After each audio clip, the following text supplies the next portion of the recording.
मैं अपने पापा के साथ ही था और मेरे सामने ही 6 लोगों ने उन्हें चाकू मार दिया, लेकिन मैं कुछ नहीं कर पाया। ये शब्द थे 8 साल के बच्चे के।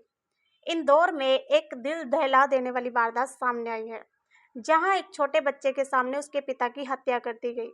बच्चे के अनुसार कुछ लड़के पहले से ही गाली गलौज करते हुए बात कर रहे थे। तभी उसके पापा ने बस इतना कहा, गाली मत दो, तमीज से बात करो। लेकिन यही बात उन लोगों को इतनी नागवार गुजरी कि उन्होंने बदतमीजी शुरू कर दी और मामला अचानक बिगड़ गया। इसके बाद आरोपियों ने हमला कर दिया। बच्चे ने बताया कि करीब 6 लोग थे। पहले पत्थरों से वार किया गया, फिर उन्होंने चाकू निकालकर उसके पिता पर कई वार किए। बच्चा अपने पिता को बचाने की कोशिश करता रहा, लेकिन वो अकेला था और सामने कई लोग। उसकी आंखों के सामने उसके पिता खून से लथपथ गिर पड़े। मेरे नाना नानी की एनिवर्सरी थी तो उधर कथा करी थी छोटी सी।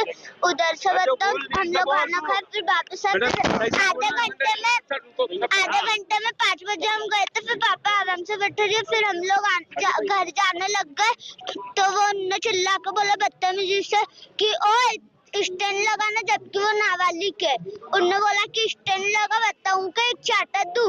तो मेरे पापा ने गाड़ी रोक के बोला ढंग से भी तो बोल सकते। तो वो माता पक्षी पे उतर गए थे और गाली देने लग गए थे गंदी गंदी। तो मेरे पापा ने बोला मामा मौसा जी को बुला के लाते। मैं उतने में बुलाने गया, उनने पापा उतरे, उनने बताओ मारने लग गए और उनको इधर कड़ा मार दिया था तो खून निकलने लग गया। तो उन्होंने दबा के रखा। फिर हम लोग जैसे ही इनके पीछे भागने लग गए तो उतने में उन्होंने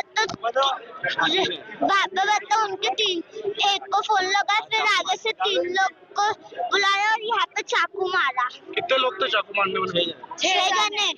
आप थे, आपको पापा के साथ मौजूद थे? हाँ, और उन्होंने इतने बड़े ईंटें भी फेंके थे।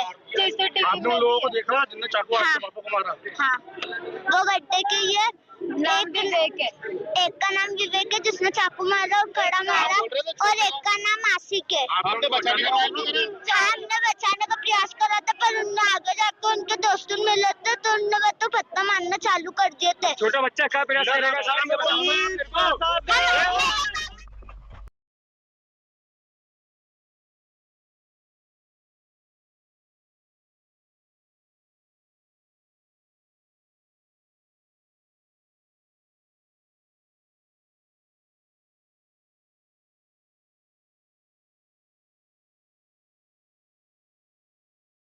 कल देर शाम सुरेंद्र साहू नाम के युवक की धारदार हथियार से कुछ लोगों के द्वारा हत्या कर दी गई।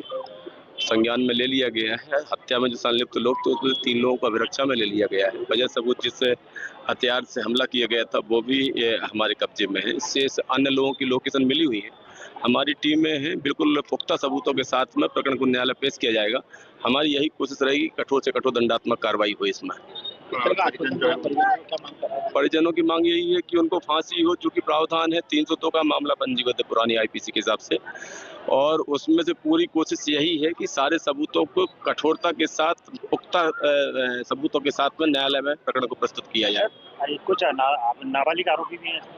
हाँ, उसकी उम्र का भी पुष्टिकरण किया जाएगा। कुछ लोगों के 2-3 लोगों का बताया जा रहा है कि नाबालिग हैं, लेकिन हम एज का प्रॉपर पुष्टिकरण करेंगे, उसके बाद ही प्रकरण को न्यायालय प्रस्तुत करेंगे।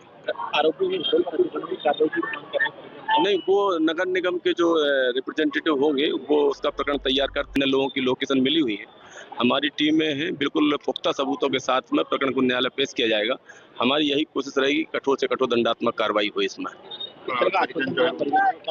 परिजनों की मांग यही है कि उनको फांसी हो, चूंकि प्रावधान है 302 का मामला पंजीबद्ध है पुरानी आईपीसी के हिसाब से, और उसमें से पूरी कोशिश यही है कि सारे सबूतों को कठोरता के साथ, पुख्ता सबूतों के साथ में न्यायालय में प्रकरण को प्रस्तुत किया जाए। कुछ नाबालिग आरोपी भी हैं?